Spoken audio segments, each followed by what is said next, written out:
शिवसेना आमदार संजय गायकवाडांची मतदारांबद्दल बोलताना जीभ घसरली आहे। 2000 मतदार विकले गेल्याचा आरोप त्यांनी केलाय। त्याचबरोबर त्यांना फक्त दारू आणि मटण हवं असाही आरोप केलाय। हे आरोप करताना त्यांची जीभ मात्र चांगलीच घसरल्याचं पाहायला मिळालं।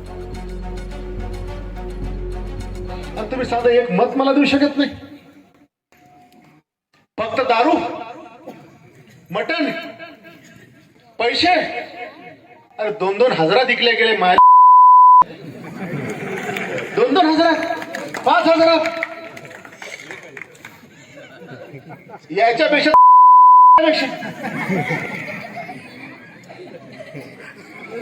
अरे एकीकडे हा आमदार आपल्या लेकीबाईचं कल्याण करायला निघाला, या मतदारसंघाचं कल्याण करायला निघाला।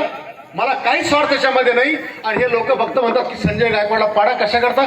समजा मी पडलो असतो, झाले असते प्रोजेक्ट सगळे होऊ शकले असते। माझा चॅलेंज आहे, एक खडा बी नसता पडला।